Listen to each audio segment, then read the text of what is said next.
Over the last couple of years, as you know, everything has changed, and one of the things that many of us experience as having changed is our relationship with Jesus.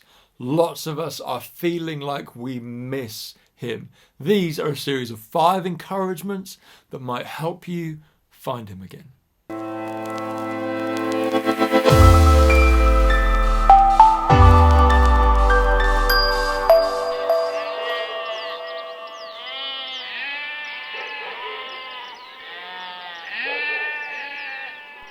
Jesus tells a story one day about a shepherd, a good, kind, conscientious shepherd, and his sheep. At the end of the day, the shepherd counts the sheep into the pen, into the enclosure with a little fence on it that keeps the sheep a little bit away from the wolves overnight. As he's passing the sheep through the gate into the pen, he realizes that he's lost one. One of these sheep has wandered off and he only has 99 where he should have 100. So the shepherd does what any good shepherd would do. He locks the gate, bolts the sheep in, he knows they're safe where they are. And he wanders back along the path, retracing the steps of the day, searching for the lost sheep. He goes over hills, he wades back through the streams where they had a drink at lunchtime. He gets his shins caught on brambles and nettles, which he can't see now because the light's fading at dusk, until eventually, having gone over all these obstacles, he discovers the sheep. It had wandered off on its own and it didn't know where everybody else had gone. He picks up the sheep, he throws it over his shoulders and he walks back and brings the sheep home. Jesus tells this story to illustrate the nature and the character of God, that maybe you and I are like a lost sheep every now and again and we need a rescuer to proactively come and look for us, and we should understand God as one of those rescuers that's kind and come gets us. But Jesus also tells the story in a collection of stories about things that are lost and that are found, and there's a wider implication to these stories, and it just colours in for us what you do when you lose something. For instance, Jesus tells another story about a lady who has some coins, not many, and they're each of high value. She loses one.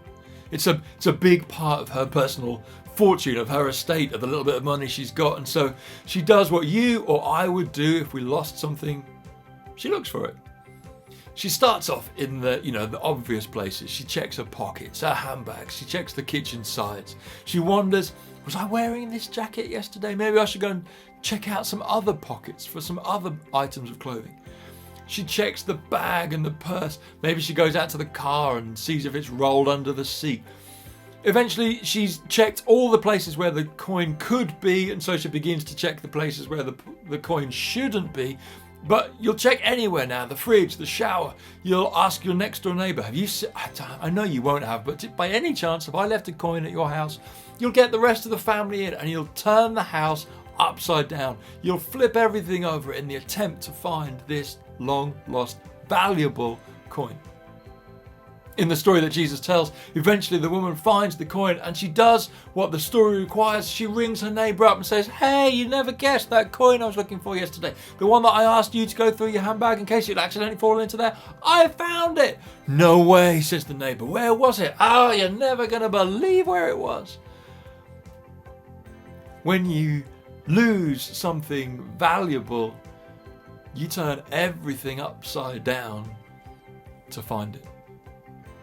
And so here's my second encouragement for you. Turn everything upside down. Stop at nothing. Don't let anything get in your way. If you are missing Jesus, if it feels like you've misplaced him, it feels like he's wandered off, it feels like he might be hiding under the seat of the front of the car, well, turn everything upside down to find him. Do everything within your power. Maybe that's podcasts. Maybe that's just sitting down and reading the Bible. Maybe it's weeping as you lament all the stuff that's happened and hurt over the last couple of years. Maybe it's sitting down with a wise old mentor. Maybe it's going for walks with somebody who you can just unload to. Maybe it's making sure that you diary the sunset time every day and make sure that you see it so that your soul can be sparked with wonder.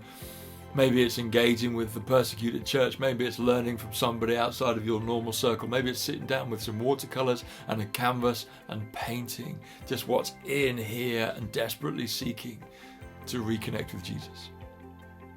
For those of us who just expect that it might happen whilst we're wandering around Tesco's, that God might just introduce himself on aisle 13, well, I don't know, he might do, but my experience is normally that those who seek, find.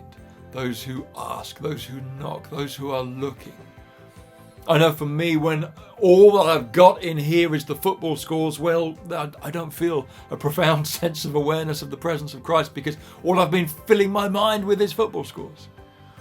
When I begin to fill my mind with the things of Jesus, when I begin to fill my soul with the things of Jesus, when I make myself take effort to find the thing that I value, the one who I value, well then I normally find him.